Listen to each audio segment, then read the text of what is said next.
성경에는 의외로 돈 이야기가 많이 있습니다. 누가복음 19장 말씀을 보게 되면 문화 비유가 있습니다.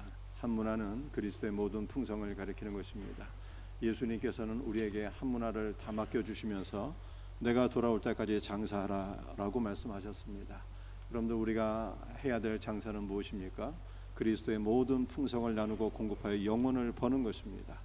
그리스도의 모든 풍성을 공급해서 영혼을 버는 것이 하나님 나라의 경제를 이루는 것이며 우리가 그리스도께 신실한 청지기로 쓰임을 받는 것입니다. 누가복음 20장 말씀을 보게 되면 데나리온에 관한 말씀도 있지요. 어떤 사람들이 예수님께 찾아와서 선생님, 우리가 가이사에게 세금을 바쳐야 됩니까? 말아야 됩니까? 라고 질문하게 되었습니다.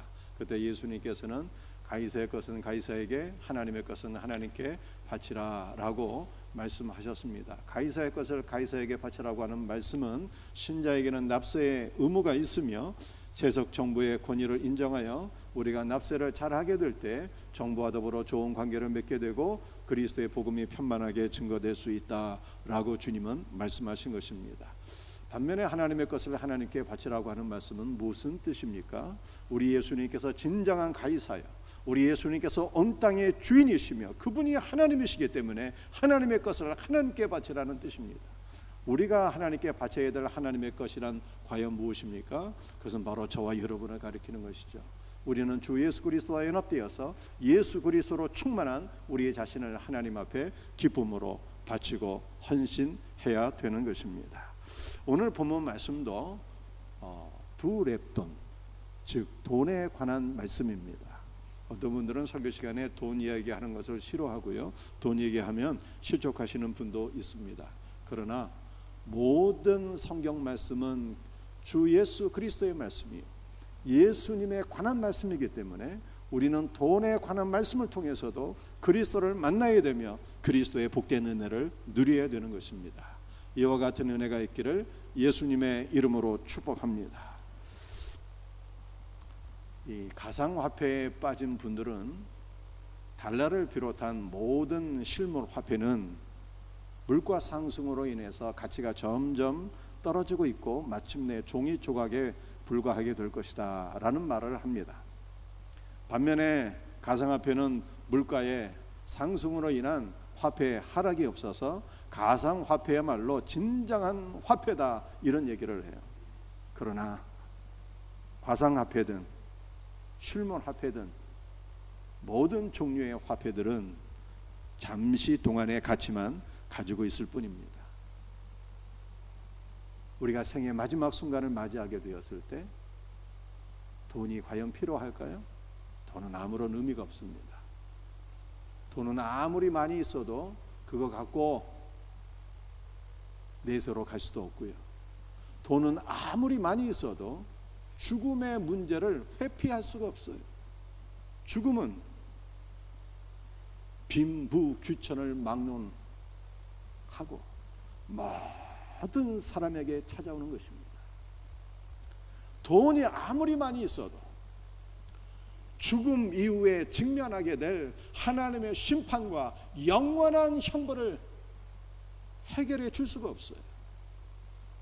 돈 버는 것을 일생의 유일한 목적으로 삼고 살아가는 사람들은 죽음 이후에 직면하게 될 하나님의 심판 때문에 그 심판이 전혀 준비가 되어 있지 않아서 죽을 때 두려워하게 됩니다.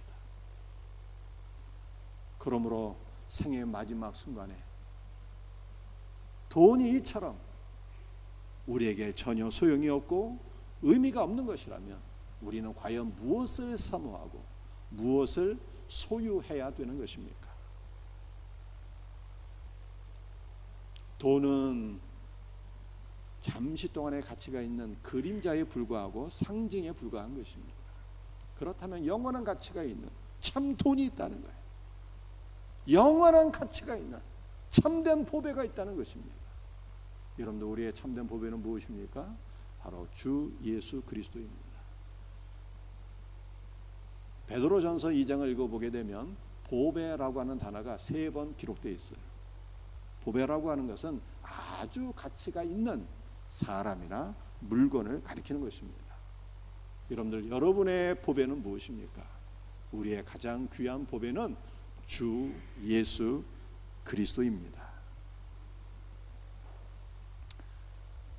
따라서 우리는 참 보배가 되신 그리스도를 사모하고 그분을 얻어야 합니다. 생의 마지막 순간에는 돈도 필요 없고 자식도 필요 없습니다. 그 무엇도 우리를 도울 수가 없어요. 마지막 죽음의 순간에는 오직 예수님만 필요하고 예수님만 의지해야 되는 것입니다. 죽음의 순간에 예수님이 없으면 두려움에 사로잡히게 됩니다. 그러나 예수님으로 충만하면 주님과 함께 기쁨으로 아멘 할렐루야를 고백하며 찬양하며 담대한 믿음으로 영원한 하나님의 나라에 들어가게 되는 것입니다. 많은 사람들이 이야기하기를 노년에는 돈이 필요하다라고 생각합니다. 그러나 노년은 죽음이 가까운 시점 아닙니까? 그러므로 노년에 진정 필요한 것은 예수님인 것입니다. 예수님으로 충만한 성도는 죽음도 두렵지 않고 하나님의 심판도 두렵지 않고 그 어떤 것도 두렵지 않은 것입니다. 예수 그리스도로 충만한 성도는 로마서 8장에서 바울이 고백한 그 신앙을 고백할 수가 있어요. 내가 확신하노니 사망이나 생명이나 천사들이나 권세자들이나 현재일이나 장래일이나 능력이나 높음이나 깊음이나 그 어떤 다른 피조물이라도 우리 주 예수 그리스도 안에 있는 하나님의 사랑에서 끊을 수 없으리라. 이 믿음을 고백하며 담대한 마음으로 주님의 나라에 들어가게 되는 것입니다. 그러므로 사랑하는 성도들이여, 오직 예수 그리스도를 구하고 예수님으로 충만할 수 있는 우리 복된 은혜가 우리 모두에게 있기를 주의 이름으로 축복합니다. 오늘 본문 말씀을 통해서 우리 두 가지 말씀을 함께 나누고자 합니다. 첫 번째는 새 예루살렘의 확장을 위한 과부의 두 렙돈입니다. 누가복음 21장 1절과 2절 말씀을 함께 같이 읽어보겠습니다. 예수께서 눈을 들어 부자들이 헌금함에 헌금 넣는 것을 보시고 또 어떤 가난한 과부가 두 렙돈 넣는 것을 보시고, 예수님께서 예루살렘 성전에서 사람들이 헌금하는 것을 보셨어요. 예루살렘을 출입하게 될 때 예루살렘 입구에 헌금함이 놓여져 있었는데 사람들이 이 헌금함에다 헌금을 하고 성전 안으로 들어가는 것을 예수님께서 보셨다는 뜻입니다. 그런데 보시고라는 단어가 능동태로 되어 있어요. 이것은 예수님께서 단순히 보셨다는 뜻이 아니라 예수님께서 사람들이 헌금하는 것을 주목하여 보셨다는 뜻입니다. 우리 예수님께서 사람들이 헌금할 때 무엇을 주목하여 보셨을까요? 오늘은 사람들이 얼마나 헌금을 많이 했을까, 이것을 주목하여 보신 것이 아니라 바로 믿음을 가지고 헌금했는가, 믿음으로 하나님 앞에 드렸는가, 이것을 주목하여 보셨다는 뜻입니다. 히브리서 12장 말씀을 보게 되면 아벨은 가인보다 더 많은 제물을 드려서 하나님께 의로운 자라 하는 증거를 받은 것이 아닙니다. 아벨은 믿음으로 제물을 드렸더니 하나님 앞에 의로운 자라고 하는 인정을 받게 된 것입니다. 그러므로 하나님께서 오늘도 우리가 드리는 모든 예물, 오늘도 우리가 하나님께 드리는 모든 경배를 보시는 거예요. 무엇을 보실까요? 우리 마음속에 믿음이 있는가, 믿음으로 기도하고 믿음으로 찬송하고 믿음으로 말씀을 듣고 믿음으로 예물을 드리고 이렇게 주를 높이고 있는가를 주님께서 보신다는 뜻이에요. 그러므로 오늘 이 시간도 믿음으로 하나님 앞에 헌신하고 믿음으로 하나님 앞에 경배드리는 복된 예배가 있기를 주의 이름으로 축복합니다. 사랑하는 성도들이여, 하나님께서 우리의 모든 헌금을 보신대요. 그러므로 우리는 어떠한 마음으로 헌금을 드려야 되는 것입니까? 바울이 고린도후서 9장 7절에서 말씀하고 있는 것처럼 물질이 아까워서 억지로 인색함으로 드리지 아니하고 우리는 믿음 가운데 그리스도를 사랑함으로 즐겁고 기쁜 마음으로 하나님 앞에 헌신해야 하나님께서 이러한 성도의 헌금을 받으신다라고 말씀하고 있는 것입니다. 사랑하는 성도들이요, 우리는 매주 하나님 앞에 무슨 시간이 오히려 기다려지는 시간이 되어야 될까요? 헌금하는 시간이 기다려지는 성도가 되어야 됩니다. 내가 언제 예배당에 가서 주를 예배할 수 있을까? 내가 빨리 예배당에 가서 기쁨으로 헌금하고 싶은데, 이러한 마음이 복된 성도의 마음인 것입니다. 저와 여러분의 심령 가운데 이와 같은 은혜가 있기를 주의 이름으로 축복합니다.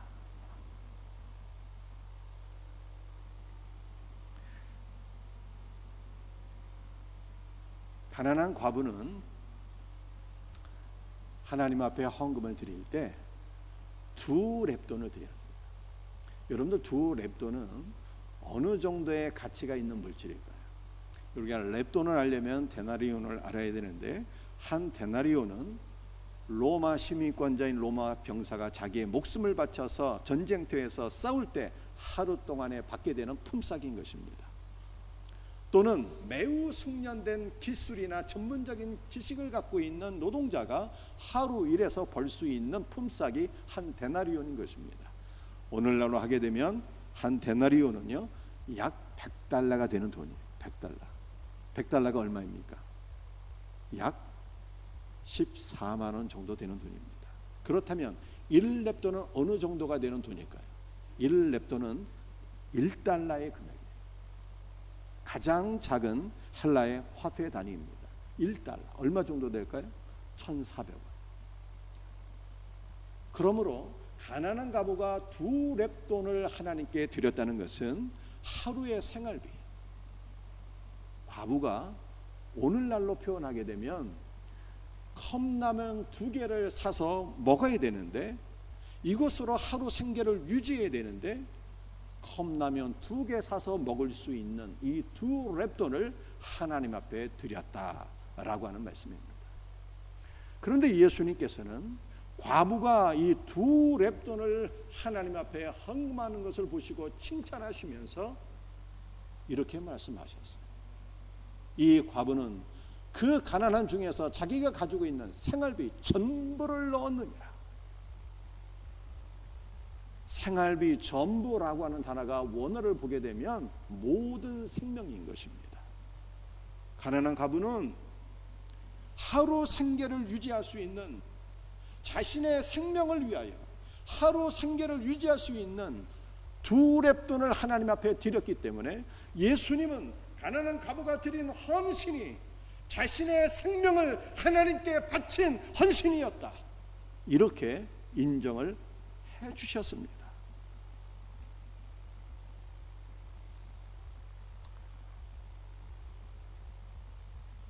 성경에 기록된 모든 화폐를 보게 되면요, 모든 종류의 화폐의 공통점이 있습니다.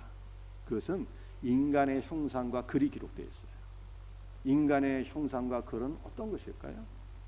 황제의 영광을 드러내고 찬양하는 그런 글들입니다. 그런데 딱 하나의 예외가 있습니다. 오직 과부가 드린 이 렙돈에는 인간의 형상이나 글이 아니라 2개의 이미지가 있었어요. 그리고 렙돈에 기록된 2개의 이미지는요, 영적인 메시지가 있는 것입니다. 어떤 메시지가 있을까요? 우리 먼저 렙돈의 이미지를 한번 보시겠습니다. 렙돈은 이렇게 생긴 화폐입니다. 여러분들이 보실 때 이 오른쪽이, 여기 오른쪽이죠. 오른쪽에 있는 이 이미지는 렙돈의 전면이에요. 이 렙돈의 전면에는 어떠한 이미지가 있습니까?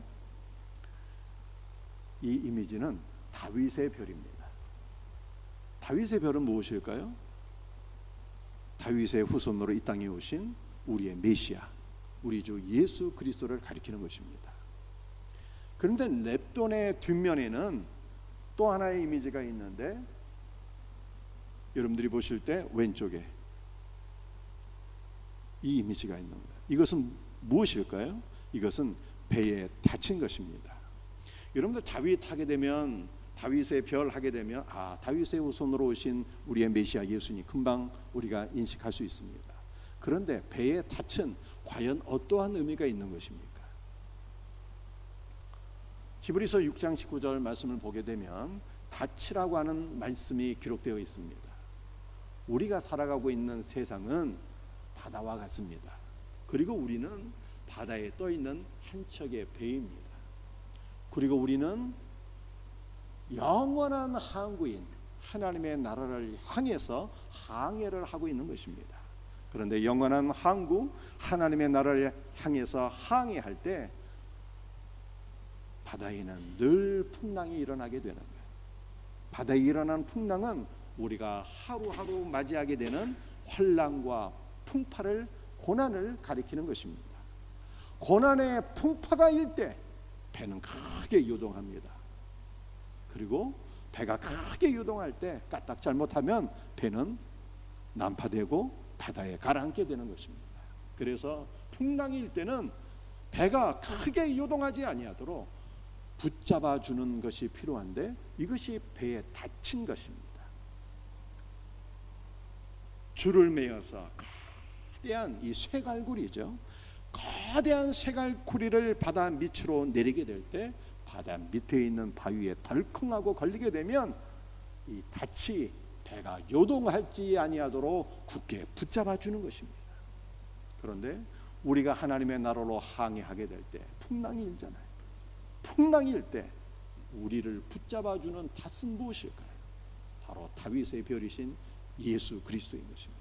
주 예수 그리스도를 바라보고 소망하고 그를 의지하게 될 때 우리 주님이 영혼의 닻이 되어서 우리를 견고하게 붙잡아 주시고 우리로 하여금 영원한 항구인 하나님 나라 안으로 우리를 이끌어 주신다는 뜻입니다. 그러므로 우리는 무엇을 바라보고 소망해야 되는 것입니까? 여러분들이 매일 바라보고 있는 그 문제들을 바라보고 우리의 삶에서 날마다 일어나게 되어 있는 풍랑을 바라보고 혼란을 바라보게 되면 두려움에 빠져서 침몰하게 되는 것입니다. 문제의 시간에, 혼란과 고통의 시간에 우리는 다윗의 별이 되시고 우리의 메시아가 되시는 주 예수 그리스도를 바라보고 의지하고 소망할 수 있기를 바랍니다. 그러면 예수님께서 혼란 가운데 여러분들을 견고하게 붙잡아 주시고 요동치 않게 하시며 담대한 믿음으로 우리를 하나님 나라 안으로 이끄실 것을 믿으시기를 바랍니다. 사랑하는 성도들이요,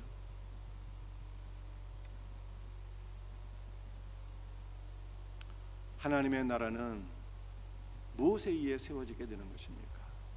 예루살렘 성전으로 들어갈 때 부자들이 많은 헌금을 드렸습니다. 부자들이 많은 드린 헌금들은 예루살렘을 위한 것으로 쓰여지게 되었어요. 그러나 영원한 하나님의 나라 새 예루살렘은 부자들이 드린 많은 물질로 세워지는 게 아니에요. 영원한 하나님의 나라 새 예루살렘은 바로 두 렙돈에 의해서 세워지게 되는 것입니다. 즉 우리가 환난 가운데 살고 있지만 고난 가운데 살아가고 있지만 다윗의 별이 되시고 우리의 구원자가 되시는 예수님을 바라보고 의지하게 될 때 주님은 우리 영혼에 닻이 되어서 우리를 견고하게 붙잡아 주시고 이와 같이 예수 그리스도 안에서 견고한 믿음의 사람으로 세워지게 될 때 이와 같은 성도를 통해서 새 예루살렘은 세워진다 이렇게 말씀하고 있습니다. 그러므로 저와 여러분들이 늘 예수 그리스도 안에서 그리스도와 함께 연결되어서 견고하게 세워지고 거룩한 새 예루살렘을 위하여 쓰임받는 복된 은혜가 있기를 예수님의 이름으로 축복합니다.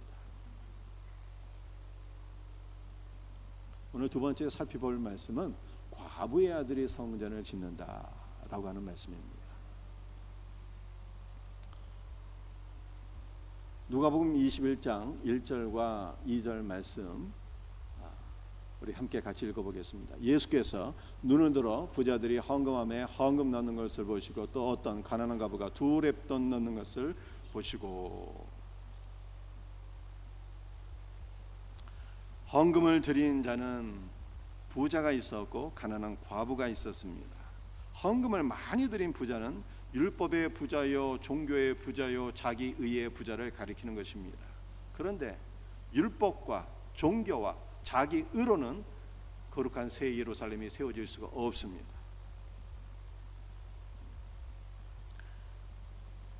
거룩한 새 예루살렘은 자기 의로 살아가는 자들, 즉 예수님이 필요 없다고 생각하는 사람들에 의해서 세워지는 성전이 아닌 것입니다. 새 예루살렘은 가나안 과부의 두 랩돈으로 세워지게 된다는 것을 제가 말씀드렸습니다. 그런데 성경에서 말씀하고 있는 과부는 과연 어떤 사람입니까? 성경에서 말씀하고 있는 과부, 육신의 과부, 단순히 남편이 죽은 여인을 가리키는 것이 아니라 성경에서 말씀하고 있는 과부는 옛 남편인 세상이 죽은 영적인 과부를 가리키는 것입니다. 우리가 예수님 믿기 전에 어떻게 살았습니까? 다 세상을 사랑하고 세상과 짝하며 그렇게 살았잖아요.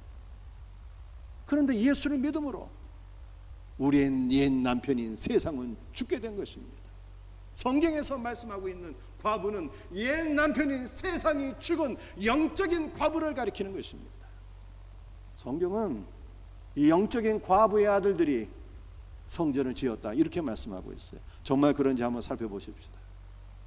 열왕기상 7장 말씀을 읽어보게 되면 솔로몬 시대 예루살렘 성전이 세워지게 되었는데 그 예루살렘 성전을 총 설계하고 시공하고 감독한 분이 계셔요. 그분의 이름은 히람입니다. 그런데 그 히람은 납달리 지파 과부의 아들이었다라고 성경에 말씀하고 있습니다. 신약은 어떨까? 신약에서는 우리 예수님께서 거룩한 성전 새 예루살렘을 지으셨어요. 이 땅에 교회를 세우신 거예요. 그런데 예수님은 과부의 아들이었어요. 기독교 전생에 의하면 마리아 남편인 요셉은 일찍 죽었습니다. 그래서 예수님께서 가업을 승계해서 목수의 일을 친히 하시며 가족들의 생계를 책임지셨던 것입니다. 과부의 아들인 예수님께서 육체의 죽으심과 부활을 통해서 거룩한 하나님의 나라 새 예루살렘을 지은 것을 믿으시기를 바랍니다.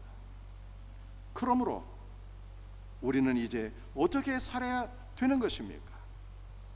우리 성도들은 그리스도 안에서 영적인 과부가 되어야 되는 것입니다. 이전에 사랑하고 이전에 짝하며 나의 남편으로 삼았던 세상이 그리스도 예수 안에서 죽었다라고 하는 믿음으로 우리는 영적인 과부로 살아야 되는 것입니다. 바울이 이걸 말씀하지 않았습니까? 갈라디아 6장 14절 말씀이죠. 내게는 우리 주 예수 그리스도의 십자가 외에 결코 자랑할 것이 없으니 그리스도로 말미암아 세상이 나를 대하여 십자가에 못 박히고 내가 또한 세상을 대하여 그러하니라. 우리의 옛 남편인 세상이 그리스도와 함께 십자가에 못 박혔다라고 말씀하고 있지 않습니까? 우리가 이 믿음으로 이 믿음을 고백하며 그리스도 예수 안에서 나의 옛 남편인 세상이 이제 죽었다라고 하는 믿음으로 영적인 과부로 살게 될 때 우리는 거룩한 새 예루살렘을 짓는 귀한 일꾼으로 하나님 앞에 쓰임을 받게 될 것을 믿으시기를 바랍니다. 사랑하는 성도들, 우리는 한편에서는 영적인 과부인 거예요. 옛 남편인 세상이 죽었기 때문입니다. 또 한편으로 우리는 그리스도 예수 안에서 거룩한 신부가 되었어요. 우리의 새 신랑은 예수님이 우리의 새 신랑인 것입니다. 우리는 영적인 과부로 한 면에서는 그리스도의 신부로 살아가게 될 때 우리 주님은 우리를 통해서 거룩한 새 예루살렘을 지어 나가시는 분임을 믿으시기를 바랍니다. 오늘 마지막 말씀이에요. 여러분들 이 말씀 한번 잘 들어보시기 바랍니다. 이미 설명드린 말씀입니다. 한 여인이 7 남편이 있었습니다. 그러다가 자식도 낳지 못한 채 죽고 말았습니다. 이 한 여인은 바로 우리를 가리키는 거예요. 이 여인의 7 남편은 우리가 이전에 사랑했던 모든 것들입니다. 옛 세상이요, 재물이요, 영광이요, 쾌락이요, 명예요, 우리가 기뻐했던 모든 것들이요. 여러분들 이런 것들을 나의 배우자로 삼고 살면 결단코 하나님의 자녀를 낳을 수가 없다는 뜻이에요. 우리는 이전에 내가 사랑했던 모든 것들과 이별해야 되는 것입니다. 내가 사랑했던 모든 것들이 그리스도 예수와 함께 십자가에 못 박혔다라고 성경이 말씀하고 있어요. 우리는 그리스도 예수 안에서 이미 영적인 과부가 된 것입니다. 그리고 우리는 그리스도 안에서 다시 살아나서 그리스도의 신부가 된 것이죠. 그러므로 이제 저와 여러분들은 하나님의 자녀를 낳을 수 있는 거룩한 주의 신부가 된 것을 믿으시길 바랍니다. 여러분들, 우리의 자녀들은 어떻게 되는 것입니까? 우리의 자녀들은 우리가 영적인 과부가 될 때 단순히 믿음을 개성하여서 구원받는 존재로 끝나는 것이 아니라 새 예루살렘을 짓는, 영적 과부의 아들은 새 예루살렘을 짓는 자녀로 쓰임받게 된다는 거예요. 사랑하는 성도들이여, 여러분 가정에 자녀들에게 어떤 문제가 있습니까? 얼마나 부모 속을 썩이고 있습니까? 자녀의 문제로 인해서 우리는 자녀를 정죄하고 자녀로 인해서 절망하거나 낙심할 필요가 없어요. 성경은 자녀가 문제가 아니라 부모인 우리가 문제다 라고 말씀하고 있는 것입니다. 우리가 영적 과부가 되어야 된다라고 말씀하고 있어요. 세상을 짝하며 사는 자가 아니라, 나의 옛 남편인 세상은 십자가에서 그리스도와 함께 못 박혀 죽었기 때문에 우리는 영적인 과부가 되었으며, 우리는 그리스도의 신부가 되었으며, 이 믿음으로 살게 될 때 우리의 자녀들은 회복되며 새 예루살렘을 위한 거룩한 일꾼으로 쓰임받는다 라고 성경이 말씀하고 있는 것입니다. 그러므로 자녀의 문제로 절망하지 마시고 낙심하지 마시고 그리스도의 신부로 살아갑시다. 영적인 과부로 살아갑시다. 하나님께서 우리의 가정, 우리의 자녀들을 반드시 회복시켜 주실 줄로 믿습니다. 오늘 두 가지 말씀을 나누었어요. 새 예루살렘의 확장을 위한 과부의 두 렙돈입니다. 렙돈의 이미지를 여러분들이 기억하시길 바랍니다. 앞면에는 다윗의 별이 기록되어 있고 뒷면에는 다시 기록되어 있어요. 다윗의 후손으로 오신 메시아, 우리 주 예수 그리스도를 소망하며 의지하게 될 때 예수님께서 우리의 영혼에 닻이 되어 주셔서 환난 많은 이 세상에서 우리가 요동하지 않도록 우리를 견고히 붙잡아 주시며 우리를 영원한 하나님 나라 안으로 이끄신다는 거예요. 우리가 이 믿음으로 살게 될 때 이 믿음의 성도들을 통해서 새 예루살렘은 세워진다는 것입니다. 여러분들, 과부의 아들이 성전을 짓게 되었어요. 구약에서는 히람이, 신약에서는 예수님이. 우리 모두가 그리스도 안에서 영적 과부로 살아야 됩니다. 우리의 옛 남편인 세상은 다 죽은 거예요. 우리는 그리스도의 신부가 되었습니다. 이 믿음으로 살 때 우리의 자녀들은 주의 나라를 위하여 귀하게 쓰임받는 복된 일꾼이 됩니다. 이와 같은 은혜가 우리 모두에게 있기를 주의 이름으로 축복합니다.